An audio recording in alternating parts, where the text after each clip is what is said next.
The outlook for electrics dimmed significantly this year as Donald Trump's policies yanked federal support for EVs and eased tailpipe emission rules, which could encourage car makers to sell more gas-powered cars. As if you as a consumer do not have a choice in the matter, that you are not able to decide what is best for you and your family and your livelihood and your future. You need the federal government and their cheerleaders and government state media to tell you what is good for you and protect you from the mean guys at Ford and the other car companies.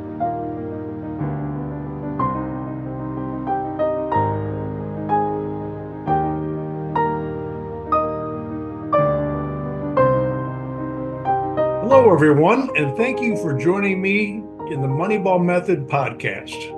My name is Mark Shupe, author of the Moneyball Method, a Middle-Class Manifesto for Objective Investing.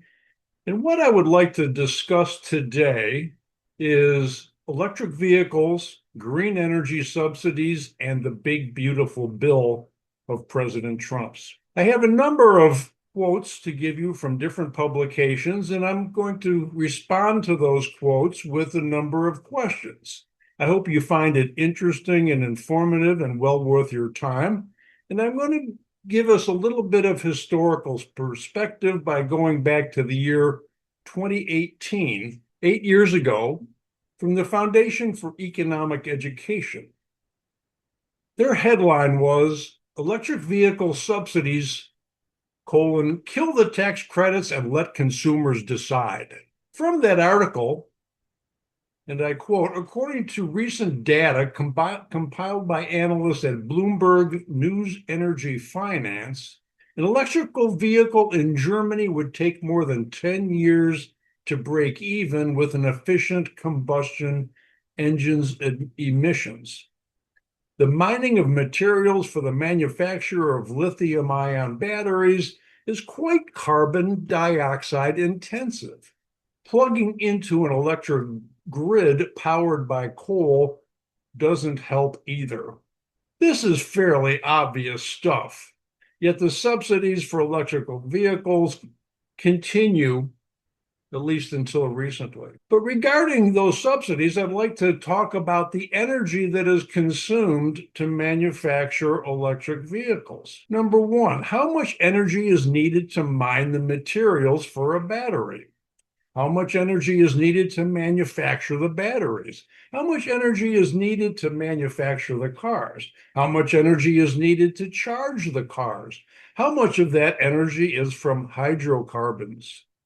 And how much money did Germany coerce from productive capital to subsidize these electric vehicles? These are important questions. These are ignored almost universally by the environmental lobby and the politicians that they own. Now I'd like to fast forward to 2 years ago. This article comes from Climate Realism, dated May 17th, 2024. The headline is, the cost of the EPA's senseless CO2 capture. The EPA is the Environmental Protection Agency in America. CO2 capture has to do with power plants scrubbing the emissions from their smokestacks. To quote the article, on April 24th, 2024, the U.S. Environmental Protection Agency passed a new rule that would require coal power plants to plan to continue operating after January 1st, 2039, and new natural gas power plants to plan to begin operation on or after 2035 to capture at least 90% of their carbon dioxide emissions. My question is, for that one paragraph, is why is carbon being demonized? We'll get to that. The second paragraph from Climate Realism says, using the National Energy Technology Laboratory estimates, if we were to retrofit these 112 remaining coal power plants to enable 90% carbon capture, the 24% net power output retrofit cost would cost $2 million per megawatt of net power output to the plant's reduced power output.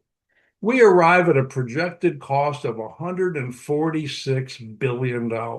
My second question to this article is, what new inventions and engineering marvels could have been discovered with $146 billion being allowed to remain with those who had earned it? The third paragraph from Climate Realism that I'd like to quote says, based on the analysis performed using the Model for the Assessment of Greenhouse Gas-Induced Climate Change, an acronym for MAGIC, theoretically, if the United States ceased all CO2 emissions in 2010, the amount of warming averted would only be about 0.07 degrees Fahrenheit by 2050. and 0.19% by the year 2100. Such a temperature difference is negligible and can hardly be felt or measured. Of course, 2010 was 16 years ago. So this is totally hypothetical, totally unrealistic, assumes total eradication of CO2 emissions in the United States, never mind China, India, Southeast Asia, Western Europe, Eastern Europe, South America. Just us. My question for this paragraph, why do these negligible differences only punish Americans and not the rest of the world? The third article I'd like to cite comes from PBS News, dated July 31st, 2025, less than a year ago. Trump administration cancels plans for new wind energy projects in federal waters. To quote, the Bureau of Ocean Management is now rescinding all designated wind energy areas in federal waters, announcing on Wednesday an end to setting aside large areas for speculative wind development. Good. The president of Protect Our Coast, New Jersey, said it's hard to believe these projects ever got this far because of the immensity, scale, scope, and expense compared to relatively cheap and reliable forms of onshore power. What are these relatively cheap and reliable forms of onshore power? They're concentrated energy. They are hydrocarbons, natural gas, nuclear, coal. But I have a number of questions related to offshore wind farms that are very similar to electric vehicle battery manufacture. How much energy is needed to mine the minerals for wind turbine blades and towers? How much energy is needed to manufacture wind turbine blades and towers? How much energy is needed to manufacture the generators and gearboxes? How much energy is needed to transport the blades, power, towers, and gearboxes to their wind farms? How much is needed to manufacture, transport, and pour the foundations for the wind farms? How much is needed to assemble the wind turbines? How much environmental damage is caused by wind farms? And most importantly, perhaps, what new inventions and engineering marvels could have been discovered with hundreds of billions of dollars being allowed to remain with those who earned it? The fourth article I'd like to discuss comes from Lending Tree. This is dated September 8th, 2025, last fall. The federal electric vehicle tax credit, designed to encourage electric vehicle purchases by making them more affordable, is set to expire September 30th, 2025. That's from the big, beautiful bill of President Trump. I'm not here to tout the big, beautiful bill, but I am here to give credit where credit is due. And this is one hugely beneficial aspect of President Trump's big, beautiful bill. While it was initially due to expire in 2032, its brief run helped new car buyers save $3.3 billion alone in tax year 2023. Did new car buyers really save $3.3 billion? Well, maybe they did, but nobody else did. These were subsidies directed to the automobile manufacturers that for cars they would never have produced, and most of these people never would have bought if it hadn't been for the subsidies. Next paragraph. In the year 2023, Americans filed 487,000 returns claiming the new vehicle tax credit. That's about 500,000 consumers buying electric vehicles. totaling $3.3 billion. For the pre-owned EV credit, Americans filed 28,000 returns, totaling $95.6 million. On average, consumers received $6,709 of the $7,500 maximum for new EVs. Among those buying used EVs and filing a claim, consumers received an average of $3,392 out of the $4,000 maximum, which raises a couple of more questions. One, how many electric vehicle buyers would have bought one without the tax credits? We'll find out in a minute. Number two, what new inventions and engineering marvels could have been discovered with $3 billion being allowed to remain with those who earned it? Bear in mind that $3 billion is only the tax credits. It's a small percentage of the overall subsidies. Article number 5 comes from PBS News, October 2nd, 2025. White House cancels nearly $8 billion in clean energy projects in blue states. Notice how PBS has to identify blue states versus red states. It's who they are, it's what they do. Perhaps it was blue states that had the most projects of this nature in the first place. Go figure. To quote, the Trump administration is canceling $7.6 billion in grants that supported hundreds of clean energy projects in 16 states, as if this money is free, and announced it in a social media post late Wednesday by Russell Vought, the White House budget director. Energy Department said in a statement Thursday that 223 projects were terminated after review determined they did not adequately advance the nation's energy needs or were not economically viable. To this, I'd like to ask, what if they did advance the nation's energy needs? Is it still morally defensible? Would there have been better ways to achieve this without the force of government coercing the wealth from the private sector, people and businesses that earned it in the first place? Isn't the protection of property rights the primary purpose of government in the first place? And what if they were economically viable?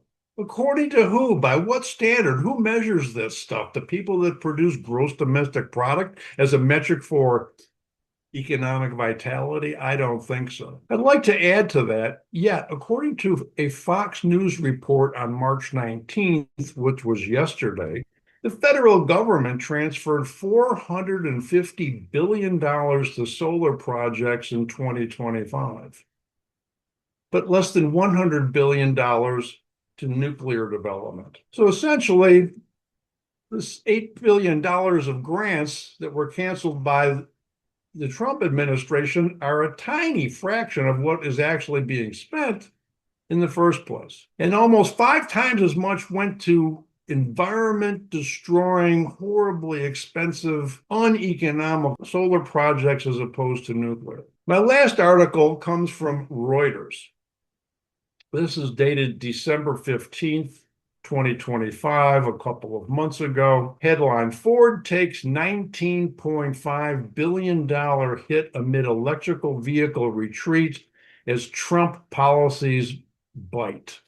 Actually, this is from The Guardian, which was quoting Reuters as their source. First paragraph I'd like to quote, U.S. sales of electrical vehicles fell 40% in November. Go figure. The tax credits expired on September 30th. Following the September 30th expiration of a $7,500 consumer tax credit, which would have been in place for more than 15 years, or had been in place for more than 15 years, to stoke demand. The Trump administration also included in the massive tax and spending bill that passed in July a freeze on fines that automakers pay for violating fuel economy regulations. Those dastardly businessmen. I have a few questions. Number one, how much did Ford and other car makers pay in fines for violating fuel economy standards? Number two, how much did Ford and other companies spend on lawyers and accountants to manage their compliance risk? Number three, how much of those expenses were paid by consumers in the form of higher prices and lower quality. Next paragraph I'd like to quote, Ford will spread out the write-down taken primarily in the fourth quarter and continuing through next year and into 2027, the company said. About $8.5 billion is related to canceling planned electrical vehicle models. About $6 billion is tied to the dissolution of a battery joint venture with South Korea's SK On, and $5 billion on what Ford called program-related expenses. That's almost $20 billion of write-downs. And those are capitalized expenses that are now being moved to the profit and loss statement. My question, besides $20 billion in write-downs by Ford, how much did Ford and other companies dedicated to these failed projects that had been expensed in previous years? Next paragraph, Ford's shift reflects the auto industry's response to waning demand for battery-powered models after car companies plowed hundreds of billions of dollars into EV investments early in this decade. That helps answer my question. Hundreds of billions of dollars. Used to be $1 billion was a big number. The outlook for electrics dimmed significantly this year as Donald Trump's policies yanked federal support for EVs and eased tailpipe emission rules, which could encourage car makers to sell more gas-powered cars. As if you as a consumer do not have a choice in the matter, that you are not able to decide what is best for you and your family and your livelihood and your future. You need the federal government and their cheerleaders and government state media to tell you what is good for you and protect you from the mean guys at Ford and the other car companies. Which brings me to my final three questions of today's discussion with you. Number one, why is the Guardian blaming car makers for selling gas-powered cars? Concentrated forms of energy are far more efficient, far more life-enhancing, far more economical, far better for the environment in a free market capitalist system, and that is precisely the point. Independence and free markets are the enemy, not hydrocarbons. So why is carbon being demonized? That was one of the questions I asked at the very beginning. And I'd like to answer my own question. Carbon is being demonized because it is a necessary ingredient and byproduct for human life on planet Earth. That sums it up. Thank you for joining me today. I hope you found my articles and my questions and responses to be informative and useful and maybe a little entertaining. And I hope to see you next week. Thank you and have a wonderful day.